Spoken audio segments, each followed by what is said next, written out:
एक बार भगवान विष्णु क्षीर सागर में आराम कर रहे थे और मां लक्ष्मी उनके पैर दबा रही थी। तभी मां लक्ष्मी जी ने भगवान विष्णु जी से कहा कि मेरे मन में 3 प्रकार के प्रश्न उठ रहे हैं। अगर आप मेरे इन तीनों प्रश्नों के उत्तर देंगे तभी मेरे चित्त को शांति मिलेगी। तभी भगवान विष्णु जी मां लक्ष्मी जी से कहते हैं, हे देवी, आपके मन में जो भी प्रश्न है निसंकोच पूछो, मैं तुम्हारी शंका का निवारण अवश्य ही करूंगा। तभी माता लक्ष्मी कहती है, हे प्रभु, वो कौन सी स्त्री होती है जिसके भाग्य में संतान सुख नहीं होता? दूसरा प्रश्न है कि वो कौन सी स्त्री है जो समय से पहले विधवा होती है? और मेरा तीसरा और अंतिम प्रश्न है कि स्त्री को कौन सा श्रृंगार करने से स्वर्थ में उच्च स्थान प्राप्त होता है? तभी भगवान विष्णु जी कहते हैं, हे देवी, आपने जन कल्याण के लिए उचित प्रश्न किए हैं। ये सभी प्रश्न जन कल्याण के लिए बड़े ही महत्वपूर्ण हैं। पृथ्वी लोक पर जो भी इन तीनों प्रश्नों के उत्तर जानता है उसे संसार के सभी सुखों की प्राप्ति होती है। मृत्यु के पश्चात उसे स्वर्ग लोक में उचित स्थान भी मिलेगा। तभी भगवान विष्णु जी मां लक्ष्मी जी को कहते हैं कि आज मैं आपको एक अत्यंत पवित्र और उपयोगी कथा सुनाता हूं। इस कथा के माध्यम से आपके सभी प्रश्नों का उत्तर आपको मिल जाएगा, लेकिन आपको इस कथों को अपने चित्त को खुला रखकर सुनना होगा। इस कथा को कभी आधी अधूरी नहीं छोड़नी चाहिए, क्योंकि इस कथा में संपूर्ण पृथ्वी वासियों का कल्याण छुपा हुआ है। इस कथा को जो भी व्यक्ति ध्यान से सुनेगा उसके 32 अपराध क्षमा हो जाएंगे। कहने का अर्थ है कि उसके जीवन में ऐसा बदलाव आएगा कि वो 32 प्रकार के अपराध करने बंद कर देगा। तभी मां लक्ष्मी जी कहती हैं, हे प्रभु, मैं आपको वचन देती हूं कि मैं इस कथा को ध्यान और लगन से सुनूंगी। इस कथा को जल्दी आरंभ करें, क्योंकि मैं इस कथा को सुनने के लिए उत्सुक हूं। दोस्तों, आप भी इस कथा को आत्मिक मन से सुने, भूल कर भी इस कथा को बीच में ना छोड़े। कौन सी स्त्री के भाग्य में पुत्र प्राप्ति का योग नहीं होता है? अगर आप इस कथा को बीच में छोड़ देते हैं तो आप जीवन के एक पहलू को अधूरा छोड़ देंगे। दोस्तों, अगर आप भी एक हिंदू हैं तो कमेंट बॉक्स में जय मां लक्ष्मी और श्री नारायण हरि विष्णु जरूर लिखें, ताकि आप पर मां लक्ष्मी और विष्णु जी की दया दृष्टि बनी रहे। अगर आपको ये कहानी अच्छी लगी तो हमारे चैनल को सब्सक्राइब कर लीजिए। भगवान विष्णु कहते हैं, हे देवी, एक समय की बात है, पश्चिम दिशा में एक छोटा सा गांव था। उसमें एक सेठ रहता था। सेठ के 2 बेटे थे। दोनों बेटों का विवाह भी हो चुका था। उनका परिवार हरा भरा था और सेठ के परिवार में किसी चीज की कमी नहीं थी। सेठ जितना शांत और धार्मिक था, सेठानी और सेठ के बड़े बेटे की बहू का स्वभाव उतना ही कड़वा और दुष्ट प्रवृत्ति का था, जिसके कारण सेठानी बड़े बेटे की बहू से तो बहुत प्यार से पेश आती थी, लेकिन छोटे बेटे की बहू के साथ सेठानी बहुत ही दुष्ट व्यवहार करती थी। लेकिन छोटे बेटे की बहू बहुत ही शांत मन की थी। उसके मन में किसी प्रकार का कोई पाप नहीं था। वो धार्मिक और पतिव्रता नारी थी। वो घर का पूरा काम अकेले ही कर लिया करती थी। वो घर के सभी कामों में चतुर और निपुण थी। इतनी अच्छी बहू होने के बाद भी सेठानी उसके साथ बहुत बुरा बर्ताव किया करती थी। वो छोटी बहू के अपमान का कोई मौका नहीं छोड़ती थी। इस दुर्व्यवहार का इतना सा कारण था कि बड़ी बहू को एक पुत्र था, जबकि छोटी बहू ने एक पुत्री को जन्म दिया। इसी के चलते सेठानी बार बार अपनी छोटी बहू को ताना मारा करती थी, लेकिन वो भाग्य के आगे लाचार थी। वो मानती थी कि जो भाग्य में लिखा होता है वही होता है, किसी को दोष देने से क्या लाभ। तभी भगवान विष्णु जी मां लक्ष्मी जी को कहानी से बाहर निकालते हैं, क्योंकि मां लक्ष्मी कहानी में खोई हुई थी, जिस प्रकार आप भी खोए हुए थे। भगवान विष्णु जी कहते हैं, हे देवी, अब मैं तुझे छोटी बहू की कहानी सुनाता हूं, जिससे आपको अपने पहले प्रश्न का उत्तर मिल जाएगा कि कौन सी स्त्री को पुत्र की प्राप्ति नहीं होती है। सेठ की जो पत्नी थी वो दुष्ट और कड़वे स्वभाव की थी। उसके दुष्ट स्वभाव के कारण उसकी सास भी परेशान थी। इसलिए अपने दुष्ट स्वभाव के चलते वह अपनी छोटी बहू सुकन्या को बहुत दुख देती थी। सुकन्या को सताने में सेठानी को बहुत आनंद की अनुभूति होती थी। सुकन्या बिना शिकायत किए ब्रह्म मुहूर्त में उठकर दिन भर अपने घर के सारे काम चुपचाप करती थी। उसे शाम को सोने के बाद ही आराम मिलता था। इतना काम करने के बावजूद भी सेठानी अपनी छोटी बहू से द्वेष करती थी। जब भी वो घर में झाड़ू निकालती तो उसकी सास उसे ताने मारने लगती कि तेरे हाथों में जान नहीं है क्या, क्या धीरे धीरे झाड़ू लगा रही है। मैं मंदिर जाकर आ रही हूँ, मेरे आने से पहले भोजन बन जाना चाहिए। मेरे को मंदिर से आते ही भोजन चाहिए। ध्यान रहे कि अन्न का एक भी दाना बर्बाद नहीं होना चाहिए। बेचारी सुकन्या अपनी सांसें रोके हुए बड़ी ही विनम्रता के साथ अपनी सास की आज्ञा का पालन किया करती थी।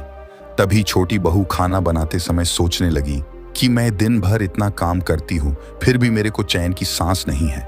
मैं कोई भी गलती नहीं करती, फिर भी सासू माँ ताना मारने के लिए कोई न कोई बहाना ढूंढ ही लेती है। भगवान जाने कब इनकी ये ताना देने की आदत जाएगी। सुकन्या ऐसी बातें सोच ही रही थी। तभी मुख्य दरवाजे से खटखटाने की आवाज आई। छोटी बहू ने सोचा सासू होगी, अभी तक तो भोजन तैयार ही नहीं हुआ। लगता है कि मंदिर से जल्द ही आ गई। लगता है फिर से ताने सुनने पड़ेंगे। तभी सुकन्या ने बड़े ही शांत मन से दरवाजा खोला तो उन्होंने पाया कि दरवाजे पर एक सन्यासी खड़ा है। जैसे ही सुकन्या ने सन्यासी के चरण छुए तो सन्यासी कहने लगा कि सदा सुहागिन रहो, मुझे बहुत तेज भूख लगी है, तुम इस सन्यासी को भोजन दान करो। तभी सुकन्या ने सोचा कि अगर मैं इस साधु बाबा को भोजन करा दूं और इतने में मेरी सास आ गई तो वो मेरा जीना हराम कर देगी। फिर सुकन्या सोचने लगी, अगर मैं अपनी कुटिल सास के डर से इस बाबा को भोजन नहीं कराती हूं तो मुझे महापाप लगेगा और आज तक मैंने जितने भी पुण्य किए हैं वो सारे पुण्य नष्ट हो जाएंगे। इतना सोचकर सुकन्या ने उस सन्यासी बाबा को घर के अंदर बुला लिया। सुकन्या ने अतिथि धर्म का पालन करते हुए उस सन्यासी बाबा को भोजन करवाने लगी। तभी उसकी सास घर पर आ पहुंचती है और उस सन्यासी बाबा को घर के अंदर भोजन करते हुए देखकर उसे बहुत ज्यादा गुस्सा आ जाता है। सुकन्या को डांटते हुए सास बोली, यहां कोई भंडारा चल रहा है जो तू हर किसी राह चलते भिखमंगों को घर बैठाकर खिला रही हो। ये घर क्या तेरे बाप का है जो हर किसी को लुटा रही है। सुकन्या ने अपनी सास से बड़ी विनती की कि आप घर आए अतिथि का अपमान न करें, लेकिन सेठानी ने अपनी बहू की एक भी न सुनी और सन्यासी बाबा का अपमान करते हुए उसे घर से बाहर निकाल दिया। सन्यासी बाबा के सामने ही उसके भोजन को उठाकर कचरे में फेंक दिया। उसके बाद सास ने सुकन्या पर गुस्सा करते हुए कहने लगी, अरे दुष्ट औरत, मैंने तुझे कितनी बार समझाया कि अन्न का एक भी दाना बर्बाद नहीं होना चाहिए, लेकिन तू तो सेठानी बन बैठी और उस भीख मंगे के पीछे इतना भोजन बर्बाद कर दिया। सुकन्या डरते हुए बोली, हे सासू मां, मैंने तो सन्यासी बाबा को अपने हिस्से का भोजन दिया है, इसमें अन्न कहां से बर्बाद हो गया। इतनी सी बात में गुस्सा करने की क्या बात है। शास्त्र भी यही कहते हैं कि घर आए याचक को कभी खाली हाथ नहीं लौटाते। फिर सुकन्या की सास ने सुकन्या को बहुत डांटा। दोनों के बीच बहस बढ़ गई। तभी सुकन्या की सास ने धक्के मारकर सुकन्या को घर से बाहर निकाल दिया और दरवाजा बंद कर लिया। सुकन्या काफी देर तक घर के दरवाजे के सामने खड़ी रही और अपनी सास को आवाज देने लगी, लेकिन सुकन्या की सास ने अपनी बहू की एक भी नहीं सुनी और लाख विनती करने के बाद भी उसे घर के अंदर नहीं आने दिया। अंत में दुखी होकर सुकन्या उदास मन से अपने मायके की ओर चल पड़ी। मायके जाने के रास्ते में एक बहुत बड़ा जंगल था। सुकन्या भूखी प्यासी जंगल के रास्ते पर चल पड़ी। तभी अचानक से तेज हवाएं चलने लगी। जोर जोर से बादल गरजने के साथ साथ मूसलाधार बारिश होने लगी। बारिश से बचने के लिए सुकन्या एक पेड़ की शरण में चली गई। पेड़ अंदर से खोखला था। उस खोखले पेड़ के अंदर एक महात्मा लीन बैठे थे। वो साधु कोई और नहीं बल्कि भगवान विष्णु खुद साधु के वेश में बैठे थे। जब साधु महात्मा ने सुकन्या को देखा तो बोले, हे पुत्री, इस सुनसान जंगल में तुम अकेली क्या कर रही हो? रोना बंद करो, मैं तुम्हारे बारे में सब कुछ जानता हूं। तुम्हारी ससुराल वाले बड़े ही क्रूर और दुष्ट प्रवृत्ति के हैं। वो तुम्हें हर समय दुख देते रहते हैं। दुख देने का बस इतना छोटा कारण है कि तुम्हें पुत्र की प्राप्ति नहीं हुई है। पुत्री को जन्म देने के कारण तुम्हें दिन भर ताने सुनने पड़ते हैं। तभी साधु बाबा बोले, है पुत्री, तुम चिंता मत करो, मैं तुम्हें एक पर्ची देता हूं। इस पर्ची पर जो भी उपाय लिखा हुआ है, तुम इस उपाय का पालन सच्चे मन से करो, जिससे तुम्हें एक गुणवान पुत्र की प्राप्ति होगी। जैसे ही सुकन्या ने वो पर्ची ली, साधु महात्मा वहां से गायब हो गए। इस चमत्कार को देखकर सुकन्या बहुत ज्यादा प्रसन्न हुई। जब बारिश रुकी तो सुकन्या का पति उसे ढूंढते हुए जंगल में पहुंच गया। तभी सुकन्या ने अपने पति को सारी बात बता दी। तब सुकन्या के पति ने सुकन्या की हकीकत जानने के बाद घर न जाने का निर्णय किया और फिर दोनों जंगल में ही रहने लगे। वहीं पर रहते हुए सुकन्या के मन में पुत्र के प्राप्ति का विचार आया और वह मन ही मन सोचने लगी कि अगर मुझे भी कोई पुत्र होता तो ससुराल में मुझे भी खूब इज्जत मिलती। तभी सुकन्या को साधु की पर्ची याद आ गई और फिर उसने को खोलकर पढ़ा तो उसने देखा कि जो स्त्री पुत्र प्राप्ति की कामना रखती है उसे पति की बाईं तरफ सोना चाहिए। ऐसा करने से कुछ समय बाद में बाईं करवट लेने से नाक का दाहिना स्वर और दाहिनी करवट लेने से नाक का बायां स्वर चालू हो जाता है। तो फिर पुत्र की इच्छा हो तो उस स्थिति में मिलन से पहले यह सुनिश्चित कर लेना चाहिए कि पुरुष का दायां स्वर चलने लगे और स्त्री का बायां स्वर चलने लगे। उस समय पर गर्भधान किया जाना चाहिए। ऐसा करने से निश्चित ही पुत्र की प्राप्ति होती है। इसके विपरीत नाक के स्वर चलने से पुत्री की प्राप्ति होती है। उस पर्ची में आगे लिखा हुआ था कि मासिक धर्म शुरू होने के बाद पहले 4 दिनों में पुरुष के साथ मिलन करने से पुत्र रत्न प्राप्त हो जाता है और 5वीं रात्रि में मिलन करने से पुत्री की प्राप्ति होती है तथा 6ठी रात्रि में मिलन करने से पुत्र रत्न की प्राप्ति होती है। 7वीं रात्रि में मिलन करने से वंध्या पुत्री की प्राप्ति होती है। 8वीं रात्रि में मिलन करने से बालसाली पुत्र की प्राप्ति होती है। 9वीं रात्रि में मिलन करने से सुंदर काया की प्राप्ति होती है। 10वीं रात्रि में मिलन करने से विद्वान और श्रेष्ठ गुणवान पुत्र की प्राप्ति होती है। 11वीं रात्रि में मिलन करने से सुंदर आचरण वाली कन्या प्राप्त होती है। 12वीं रात्रि में मिलन करने से गुणवान पुत्र की प्राप्ति होती है।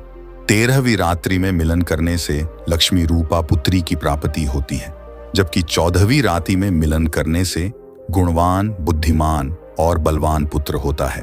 फिर सुकन्या ने मासिक धर्म के 14वीं रात्रि में अपने पति के साथ मिलन किया और इसके साथ गर्भ धारण किया। फिर दूसरे दिन सुकन्या का पति लकड़ियां काटने के लिए जंगल में चला गया। सुकन्या अपनी झोपड़ी में बैठी हुई थी। तभी अचानक से तेज तूफान आता है और सुकन्या की झोपड़ी अपने साथ उड़ा ले जाता है। फिर सुकन्या दौड़ती हुई उस पेड़ के खोखले कोटर में चली गई जहां पर उसे सन्यासी बाबा मिले थे। तूफानी मौसम में सुकन्या अपने पति का इंतजार कर रही थी। तभी वहां पर 2 राक्षसी आ गई। वो अत्यंत ही मायावी और चालाक थी। फिर उन्होंने उस पेड़ को कोटर के साथ उस जगह पर लेकर चली गई जहां पर बहुत ही ज्यादा सोना था। जब सुकन्या ने बहुत सारा सोना देखा तो वह चौंक गई। सुकन्या उस पेड़ के कोटर में छुपी रही, वहीं तब तक कोटर से बाहर नहीं आई जब तक राक्षसी दूर नहीं चली गई। तब मौका पाकर सुकन्या ने बहुत सारा सोना उठाकर कोटर में भर लिया। जब राक्षसी लौट कर आई तो फिर से उस पेड़ पर बैठकर उस पेड़ को उड़ाकर उसी जंगल में ले आई। राक्षसी के जाने के बाद सुकन्या सारा सोना लेकर अपने पति के पास चली गई। सुकन्या ने सारा सोना पति को दे दिया। फिर पति पत्नी अपने ससुराल लौट गई और सारा सोना अपनी सास को दे दिया और सारी हकीकत भी बता दी, जिसे सुनकर सास को बहुत ज्यादा गुस्सा आया और बोलने लगी, अरे मूर्ख औरत, तू बस इतना सा सोना ला पाई। इतने सोने से क्या होगा? अगर तेरी जगह मैं होती तो बहुत सारा सोना ले आती। अगले ही दिन उसकी सास भी उस पेड़ के कोटर में जाकर छिप गई और राक्षसी की राह देखने लगी। तभी वहां पर वो 2 राक्षसी आई और उस पेड़ को उड़ाकर बर्फीले पहाड़ पर ले गई। इस दृश्य को देखकर सास बहुत क्रोधित हो गई और बोलने लगी, ये कहां लेकर आई है? यहां पर तो केवल बर्फ और मिट्टी मात्र है। तभी उन राक्षसी ने उस सेठानी की आवाज सुन ली। तभी राक्षसी ने देखा कि एक बूढ़ी औरत पेड़ के कोटर में छिपकर बैठी है। फिर राक्षसी ने उस सेठाई को कोटर से निकालकर बर्फीले पहाड़ों में फेंक दिया। जमीन पर गिरते ही उस बूढ़ी सास की मौत हो गई। उधर सुकन्या अपने पति के साथ बड़े आनंद के साथ जीवन बिता रही थी, लेकिन सुकन्या की सास कभी नहीं लौटी। तो सुकन्या ने जाकर उस कोटर में देखा तो वहां पर उसकी सास नहीं थी। उसे समझ में आ गया कि लालच के कारण उसकी सास की मृत्यु हो गई। भगवान विष्णु जी कहते हैं, हे लक्ष्मी, जिस स्त्री को पुत्र प्राप्ति की कामना है उसे सुकन्या को दी हुई पर्ची में बताए गए उपाय जरूर करें। तुम्हारा दूसरा प्रश्न यह था कि किस कारण से स्त्री जल्दी विधवा होती है। जो स्त्री अत्यधिक लालच करती है वह स्त्री जल्दी विधवा होती है, और जो स्त्री चरित्र का गहना पहनती है उसे मृत्यु के पश्चात स्वर्ग की प्राप्ति होती है। एक स्त्री को अपने चरित्र का त्याग कभी नहीं करना चाहिए। तो दोस्तों, इस प्रकार से भगवान विष्णु ने माता लक्ष्मी को यह कथा सुनाई थी। उम्मीद है आपको यह कथा पसंद आई होगी। तो इस वीडियो अपने दोस्तों के साथ साझा करें ताकि आपके दोस्तों का भी कल्याण हो सके।